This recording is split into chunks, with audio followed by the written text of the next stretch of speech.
Good morning, no? Good morning po sa lahat. It is Wednesday, September 8, 2021. So, ako po ay nagpapasalamat sa lahat po ng mga viewers, sa lahat po ng mga friends ko po sa Facebook, at sa lahat po ng mga United Pentecostal Church, no? Especially sa Baggers, sa lahat po ng mga LM, sa lahat po ng mga men's, at sa lahat po ng mga youth, especially to our Pastor Neil Cuesta and also to teacher Melody Limbaga Cuesta. So, and family, maraming salamat po sa inyo. So, good morning po. So, for this morning, I'm gonna share to you the Word of God according to the Gospel of Grace, the Gospel of Jesus Christ. Yung heading po is Free from the Past Band-Aids. So, we have recently come to more of an understanding of how the enemy tries to keep God's people in past bondage. So yun po ang gawain ng kaaway, which is the devil. He tried na ipanatili po tayo.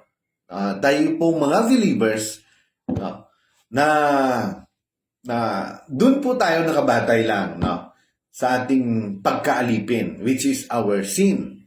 If Satan can keep God's people, tayo po yon focusing, doon lang po nakatuon yung isipan on their past history. Amen. So they will remain oppressed, sabi niya po. So parati po tayong inaapi, undefeated, talunan.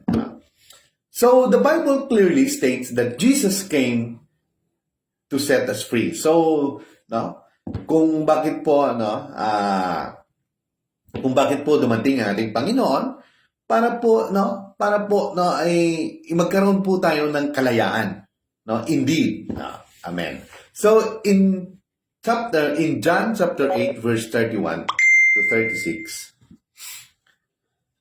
to the Jews, sabi niya, who had believed him, Jesus said, if you hold to my teaching, you are really my disciples. So then you will know the truth, and the truth will set you free. So they answered him, we are Abraham's descendants, and have never been slave of anyone. How can you say that we shall be set free? So Jesus replied, I tell you the truth, everyone who sins is a slave to sin. Now a slave has no permanent place in the family, but the son belongs to it forever. So if the son sets you free, you will be free indeed. Amen. So Jesus is telling, our Lord Jesus said, that those who have made a formal profession of faith in His work on the cross, and hold closely. Talagang doon lang po tayo nakabatay sa kanyang mga teaching about His word. Amen. To His teaching is the person who would experience freedom from sin, from the bondage of sin. So, however, please notice, sabi niyo po, how these Jews pointed back to their past history. Kaya yung reply po nila kanina, in the passage of John, in the book of John, sabi niya po kanina, na mga Jews, they answered him, we are Abraham's descendants and have never been slave of anyone. Yun po ang sabi nila. But Jesus replied, pointed out that their past history lead to a life of bondage to sin. Amen. So if the enemy can keep us looking to our past, kung parati niya pong tinutuon yung isip natin, doon po sa may nakaraan po natin, amen, as being a sinner, nang hindi pa po natin tinanggap yung ating Panginoon, He can continue to oppress us. Parati niya po tayong aapihin. Now, however, God has set us free in Christ and He wants us to stay that way. So, gusto po ng Diyos na mananatili po tayo doon po sa Kanya, sa Kanyang pong presensya. in His grace. At yun po ang gusto niya. No? Nandun po tayo nakabatay. No? Amen. So, remember our possession in Christ. No? Ephesians chapter 2, verse 4 and 6, 4 to 6, no? Rather. But because of His great love, no? Dahil po sa kanyang pagmamahal, no? For us, God who is rich in mercy, made us alive, no? With Christ, even when we are dead in transgression. So it is by grace you have been saved. Amen. Dahil lang po sa grasya, tayo po ay naisalba sa ating mga kasalanan. So, and God raised us up with Christ and seated us with Him in the heavenly realms in Christ. And seated us with Him in the heavenly realms in Christ Jesus. Amen. So, we are no longer bound in our past history, which is the bondage of sins. We are now, on these days, as being a believer, we are now in His presence, in His grace. Amen. So, Paul told the Christians at Ephesus that through God's love for them, they have been made alive and seated with Christ in heavenly realms. So these believers were no longer held captive. No? Hindi na po sila bihag, no, sa kanilang mga kasalanan. They had been set free. No? Totally, no, free. Paul let them know that they have a new identity. Mayroon na po silang bagong pagkakilanlan. No? Amen. So if you want to be free from past bondage, kung gusto po nating magkaroon ng kalayaan, no, to our past bondage, no, to our sin, we must remember our new position in Christ. So, amen. So, parati po nating isipin na tayo po ay, no, nasa presensya na po, nandiyan na po tayo, no, sa grasya ng ating Panginoon. So many Christians can serve God to the fullest because they still see themselves as dead in their sins. So they don't understand that Jesus erased their debt, no, at the cross. So hindi nila maintindihan kung bakit hindi nila ma-worship, ma-praise po ang ating Panginoon into the fullest. Amen. No, dahil nakabatay po tayo, no, because of our sins, nakabatay po, or sometimes, no, tayo po ay medyo alanganan because of our marami pong bawal, no, sa ating mga reliyon, but in the grace of God, no, we are being set free. Amen. Wala na po tayo. Hindi na po tayo nakagapos sa kahit anong pang bagay. Amen. So we are now in grace. Amen. We are not under law. No, we are under grace. Amen. So we have now an access individually. No, mayroon na po tayong access because of our Lord Jesus Christ. Amen. So lahat po ng ating mga kasalanan, lahat po, no, was already been erased.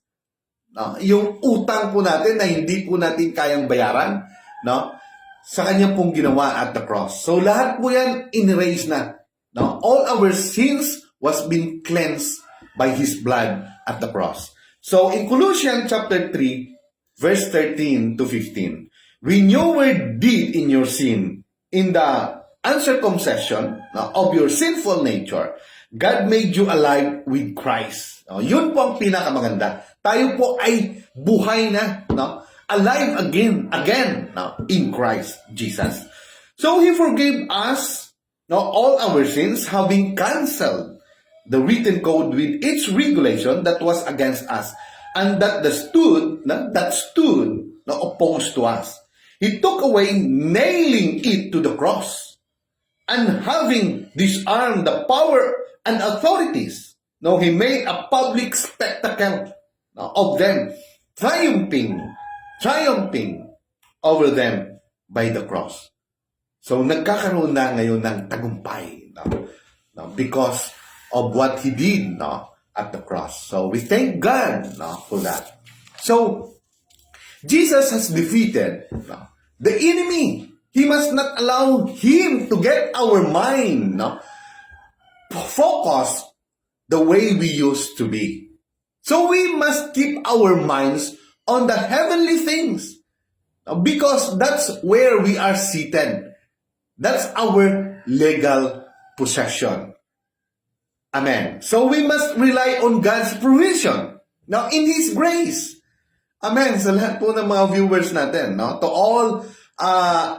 all my friends, at sa lahat-lahat po, we must rely on God's provision. Amen. So, in His grace, sabi nga kanina. So, in James chapter 4, verse 6, it says, but He gives us more grace. Ang dami pong grasya. Dahil po tayo ay nagkaroon po, our sins was being forgiven through His grace. Amen. So that is why Scripture says, God opposes the proud, but give grace to the humble. Amen. So James tells us that God's provision is grace. That's why every time na tayo po ay parati po natin sasabihin, in God's grace, we are blessed. We are highly favored. We are healed. We are saved in God's grace. So, some define grace as God's undeserved favor or God's empowerment to help be what He wants us to be and do what call us to do. However, it may be defined as grace help us to overcome the circumstances we sometimes get ourselves into.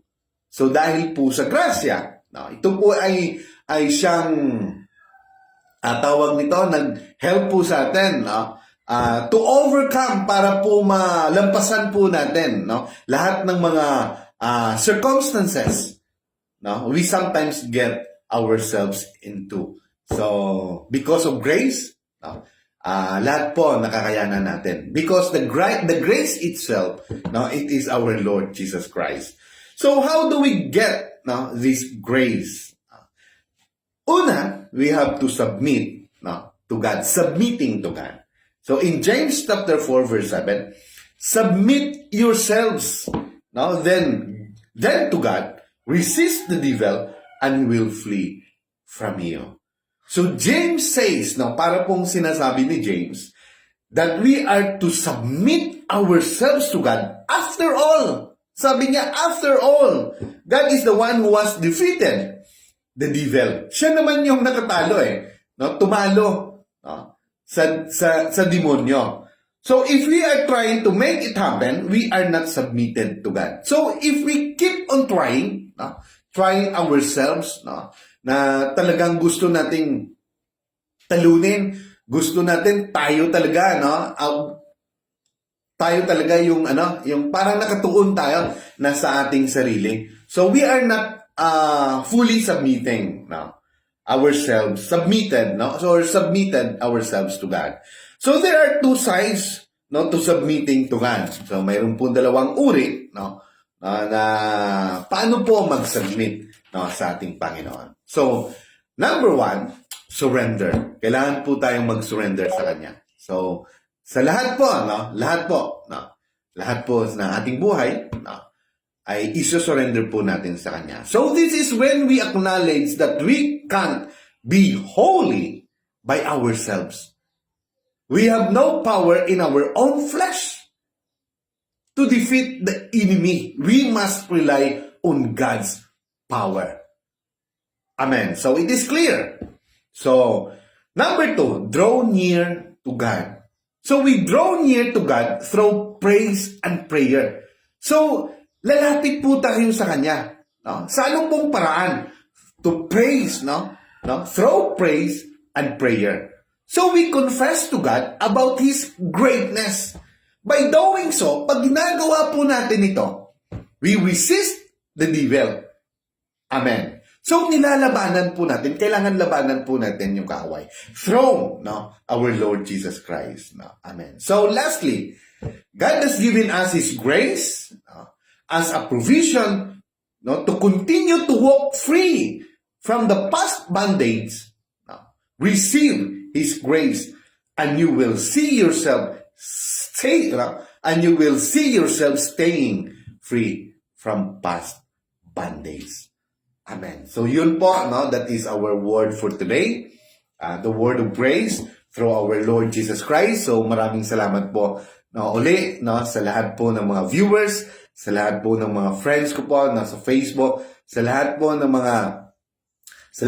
mga friends po natin, Luzon, Visayas, Mindanao, sa lahat po ng mga classmates ko po. And then sa lahat po ng mga member po ng United Pentecostal Church, maraming salamat po sa inyo at sa walang sawang panunood po, no, ng ating morning devotion. So, we thank God for all the blessing, for all the favor, for saving us, no, for our past sins. So, we thank God that we have now an access, no, sa Kanya po, no, through our Lord Jesus Christ. So, may the grace and the favor of God may abound to your life throughout this day, no? In Jesus' name, Amen. So God bless everyone and good morning once again. So thank you, no? Thank you po, no? And hello po sa lahat. So Amen.